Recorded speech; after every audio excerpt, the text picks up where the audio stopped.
ರಾಷ್ಟ್ರೀಯ ಹೆದ್ದಾರಿ ಉಚ್ಚಿಲದ 66ರ ರಸ್ತೆಯ ಕೆಲದಲ್ಲಿ ತ್ಯಾಜ್ಯ ಸುರಿದು ಪರಾರಿಯಾಗಲು ಯತ್ನಿಸಿದ್ದ ವಾಹನವನ್ನು ತಡೆದು ದಂಡ ವಿಧಿಸಿದ ಘಟನೆ ಉಚ್ಚಿಲ ಬಡ ಗ್ರಾಮ ಪಂಚಾಯತ್ ವ್ಯಾಪ್ತಿಯ ಅರಫಾ ಹೋಟೆಲ್ ಬಳಿ ಸಂಭವಿಸಿದೆ.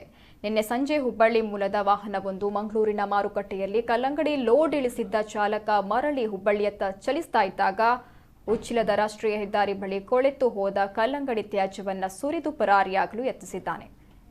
ಈ ವೇಳೆ ಗ್ರಾಮ ಪಂಚಾಯಿತಿ ಸದಸ್ಯ ಸಹಿತ ಸಾರ್ವಜನಿಕರು ವಾಹನವನ್ನು ತಡೆ ಹಿಡಿದಿದ್ದಾರೆ. ಕೂಡಲೇ ಸ್ಥಳಕ್ಕೆ ಆಗಮಿಸಿದ ಪಂಚಾಯತ್ ಸಿಬ್ಬಂದಿಗಳು ದಂಡ ವಿಧಿಸಿ ಸುರಿದ ತ್ಯಾಜ್ಯವನ್ನ ಮತ್ತೆ ವಾಹನಕ್ಕೆ ತುಂಬಿಸಿ ಕೊಂಡೊಯ್ಯಲು ಎಚ್ಚರಿಕೆ ನೀಡಿದ್ದಾರೆ. ಈ ವೇಳೆ ಸ್ಥಳದಲ್ಲಿದ್ದ ಗ್ರಾಮ ಪಂಚಾಯತ್ ಸದಸ್ಯ ಮಜೀದ್ ಪೊಲ್ಯ ಮಾತನಾಡಿ, ಪಂಚಾಯತ್ ವ್ಯಾಪ್ತಿಯಲ್ಲಿ ತ್ಯಾಜ್ಯ ಸಂಗ್ರಹಣೆಗೆ ಸ್ಥಳ ಇಲ್ಲ. ಇಂತಹ ಸಂದರ್ಭದಲ್ಲಿ ವಾಹನ ಚಾಲಕರು ಕೋಳಿ ಹಾಗೂ ಇನ್ನಿತರ ತ್ಯಾಜ್ಯಗಳನ್ನು ಸುರಿದು ಪರಾರಿಯಾಗ್ತಿದ್ದಾರೆ.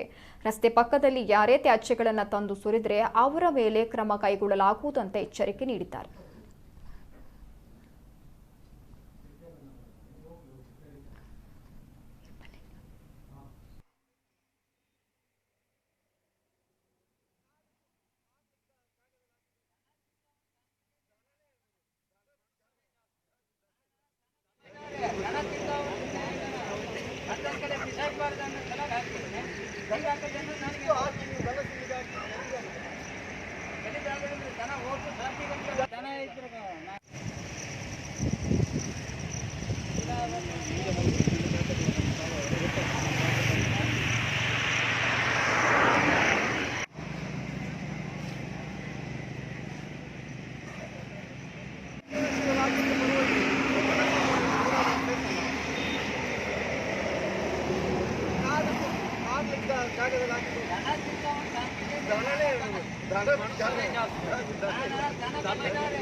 ಬಡಗ್ರಾಮ ಇಲ್ಲಿ ನಿರಂತರವಾಗಿ ರಸ್ತೆ ಬದಿಯಲ್ಲಿ ಕಸಗಳನ್ನು ರಸ್ತೆಯಲ್ಲಿ ಹೋಗುವ ಗಾಡಿಗಳು ಕಸಗಳನ್ನು ಇಲ್ಲಿ ರಸ್ತೆ ಬದಿಯಲ್ಲಿ ಹಾಕಿ ಹೋಗ್ತಾ ಇದೆ. ಇದನ್ನು ನಾವು ಪಂಚಾಯತ್ ವತಿಯಿಂದ ಗ್ರಾಮ ಪಂಚಾಯತ್ ವತಿಯಿಂದ ಇದನ್ನು ನಾವು ವೀಕ್ಷಣೆ ಮಾಡ್ತಾ ಇದ್ದೇವೆ. ಈಗ ಒಂದು ಗಾಡಿಗೆ ಹುಬ್ಬಳ್ಳಿಯ ಮೂಲದ ಗಾಡಿ ಒಂದು ಕಲ್ಲಂಗಡಿಯನ್ನು ಆಳದ ಕಲ್ಲಂಗಡಿಯನ್ನು ಒಂದು ಲೋಡ್ ಸಹ ಇರ್ಬೋದು ಅಷ್ಟರಲ್ಲಿ ಈ ಕೆಳಗೆ ಹಾಕಿ ರಸ್ತೆ ಪಕ್ಕದಲ್ಲಿ ಹಾಕಿ ಈಗ ಅವರು ಪರಾರಿ ಆಗುವಾಗ ಪಂಚಾಯತಿನ ಸದಸ್ಯರು ಮತ್ತು ಇಲ್ಲಿಯ ಮಹಾಲಕ್ಷ್ಮೀಧರ ಅಧ್ಯಕ್ಷರೆಲ್ಲ ಸೇರಿ ಈಗ ಅವರನ್ನು ಅಡ್ಡ ನಿಲ್ಲಿಸಿದ್ದಾರೆ. ಅದೇ ರೀತಿ ಇದರನ್ನು ಅವರಿಗೆ ಪಂಚಾಯತಿಗೆ ಆ ಗಾಡಿಯನ್ನು ತಗೊಂಡು ಹೋಗಿ ಮತ್ತು ಅದಕ್ಕೆ ಅವರಿಗೆ ಬೇಕಾದ ಯಾವ ವ್ಯವಸ್ಥೆ ಉಂಟು ಪಂಚಾಯತಿ ಮುಖಾಂತರ ಮಾಡ್ತೇವೆ.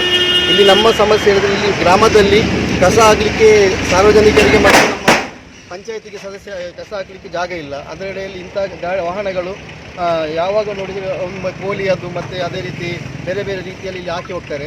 ಇದು ಎಚ್ಚರಿಕೆ. ಇನ್ನು ಮುಂದೆ ಯಾರು ಸಹ ಹಾಕಿದರೆ ಇಲ್ಲಿ ಸಾರ್ವಜನಿಕ ಪ್ಲೇಸಲ್ಲಿ ಹಾಕಿದರೆ ಇದು ಖಂಡಿತವಾಗಿ ಅವರ ಮೇಲೆ ದಂಡ ವಿಧಿಸಲಾಗುವುದು ಮತ್ತು ಅವರ ವಿರುದ್ಧ ಮೊಕದ್ದಮೆಯನ್ನು ದಾಖಲಿಸಲಾಗುವುದು.